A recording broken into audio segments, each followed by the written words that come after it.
Hey everyone, how's it going? I'm welcome to Brixo Studios, and in today's video we're going to be taking a look at number 75060, the Ultimate Collector Series Slave 1. The set contains 1,996 pieces, 5 minifigures, and back in 2015, when it was released, retailed for in the UK for £180, in the US $200, and in Europe €200. Now in 2020 it sells for about £253. I actually got this for my birthday, but I know the price my mum paid for it. She got this for £190, which is quite an incredible deal. The set has gone up in value quite recently because of a certain TV show. I won't give any hints away, but that's made the value quite go up increasingly by about £100. The price per piece of the set in the UK is 9p, 10 cents in the US, and 10 cents in Europe. So let's crack this thing open. Just want to appreciate how good this box is. It's one of the most beautiful Star Wars boxes ever. You've got obviously the Slave one right here, then you've got the lovely Cloud City with all the nice orange clouds, and it just looks absolutely gorgeous with some of the stars up here as well on the back. It's just one of the most gorgeous boxes ever, and it's honestly I'm going to kind of miss these sort of really nice flamboyant boxes with such amazing design.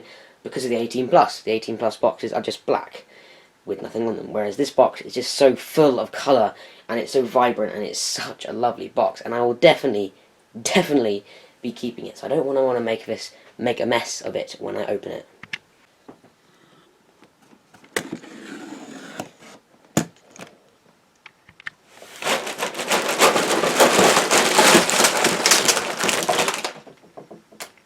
So that's everything in the box.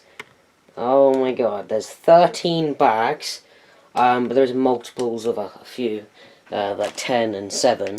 There's also a bag for that lovely massive cockpit piece, the plaque piece on its own, a massive grey instruction book with those awesome stickers, but yeah, all the parts laid out here. So excited to build this. It's just too awesome. But I'm probably going to speed build, because it's about 2,000 pieces, so I'm going to be building in a lot of different places probably. So yeah, I'll cut back to you guys when I have this beauty built. And so the Slave one is completed, and it just looks absolutely gorgeous. So much more gorgeous than I ever expected. I love every aspect of this set. Such an amazing build, so many fun techniques. There was just not one boring part of the build. But we'll take a look at the main ship itself and the stand later on in the video.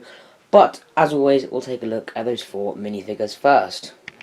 Here we have the man himself, Boba Fett, the owner of the Slave one. And my goodness, this figure is absolutely gorgeous. The torso printing and the leg printing up front look absolutely amazing with his main sort of Mandalorian armor. I love the detailing. There's so many small little details in it. Just looks absolutely incredible. Turn to the side, you've got the very awesome arm printing, which is obviously exclusive to the UCS Slave 1. You've got to love that. It looks absolutely amazing. It adds quite a lot to the figure, including value as well. This figure goes for £30 to £40 on Bricklink, which is very cool, and very expensive as well for a figure. Just for arm printing. On the back you've got a signature jetpack, which I believe there is printing underneath it, but it's not really much point. Because the jetpack covers it all. You've also got the pauldron on the side, and then you've got the helmet, obviously, but taking that off, you have a different angry clone sort of expression. If we take the one from the 20th anniversary Slave one, you can see the Boba Fett's face is different. This is an angry clone face, whereas the one in the Slave 1, UCS Slave 1, has much more of a smile, grin sort of thing to it, which I really do like. Overall, very awesome figure, one of my favourites in my collection from now on, and my favourite figure in this set. Next up, we have a much more simplistic figure, compared to Boba Fett at least. It's a Bespin Guard, and I still do like this figure. It's quite nice, just hasn't got as much detail as Boba Fett has. It would have been nice to have seen some leg printing, but the torso printing is adequate enough. It looks quite nice with his uniform on, which I do like that. The face print is quite basic, just a small little smile with some eyes on it, obviously. Nothing too special there. The hat is nothing too special either, no printing on that. He comes with a little pistol, and turning it around, you've got sort of a bit of continuation of his uniform print.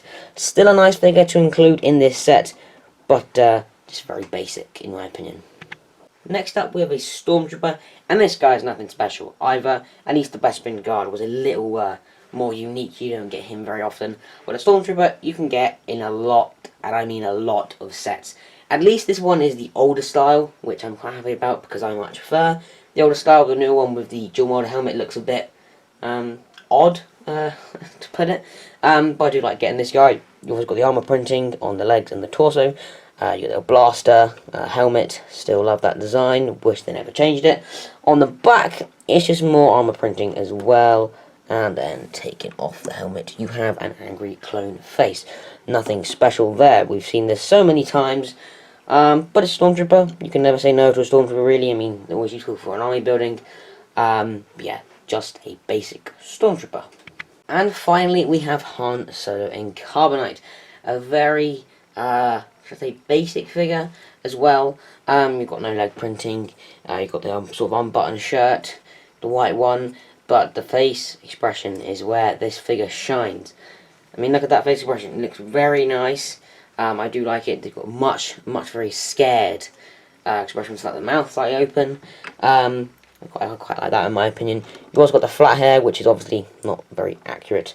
No torso printing on the back, which is very surprising, but look at that. I love that face expression. I think it's awesome.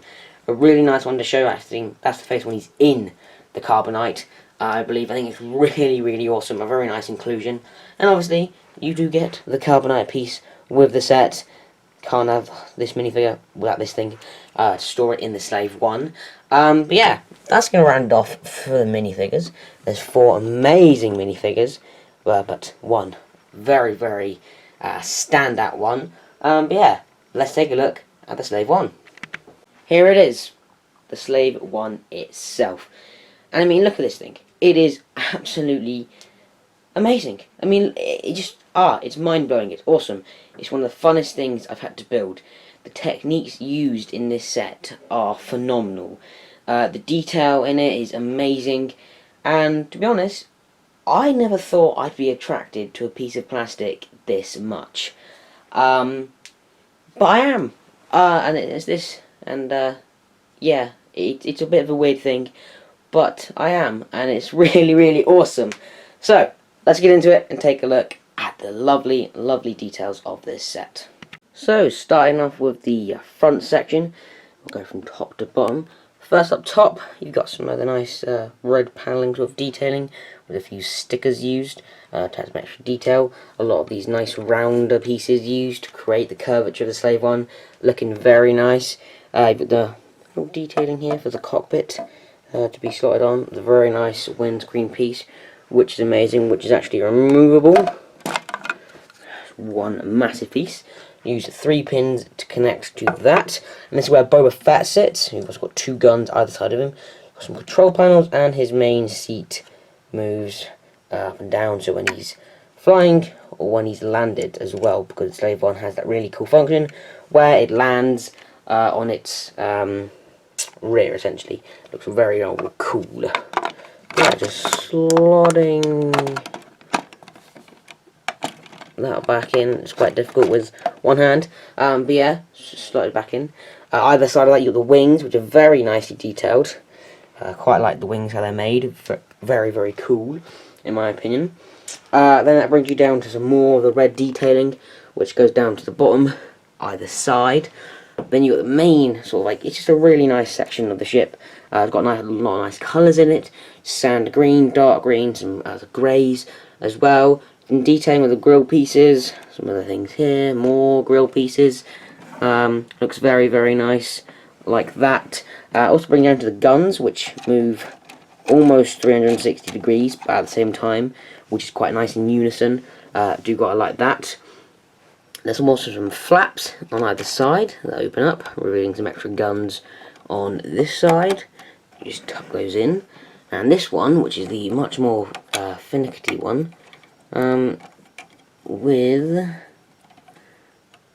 a missile in it, which is very finicky because it moves. The missile actually moves, so when you're putting it back, it is quite hard to actually get it in the position you want. The front overall is very nice, very smooth. Obviously, it looks very aesthetically pleasing, very awesome. The ship is just so beautiful. But turning around to the rear section, I think they've done a really good job on the engine detailing here, in my opinion. I love the use of this. I think that's a very nice part usage right there. You got the main engine here. You've got two smaller ones here as well, and then you got this sort of unit here, which actually connects using sort of reverse things. As you can see, everything, all the studs will be facing that way, but the way that's connected, there are studs facing this way, which looks absolutely awesome. And if you take it off, you'll be able to see those things there. And they also connect into right about here. There are two 1x2s with the hole in them, the Technic hole, and these things here just connecting them. They're not fully connected, they're just resting on there, because you've always got the connection right there. So that's pretty cool.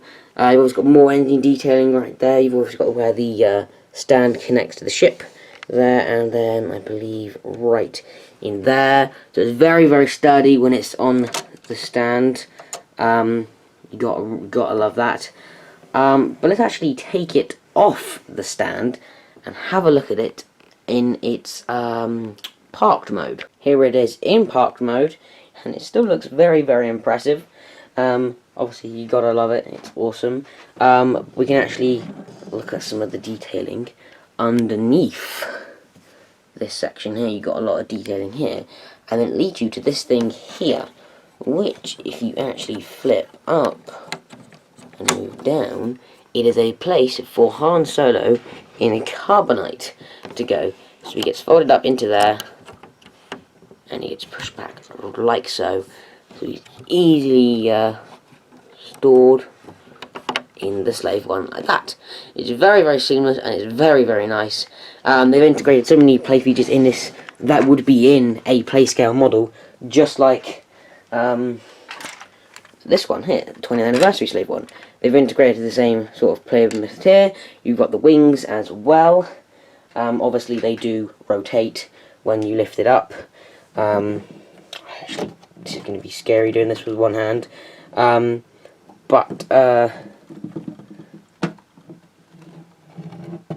Like so, they do rotate like that.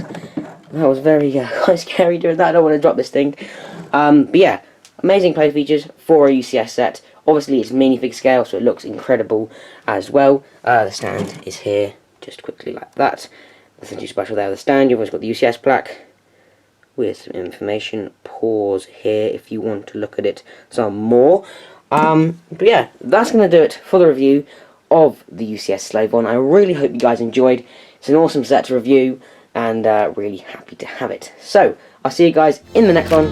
Peace.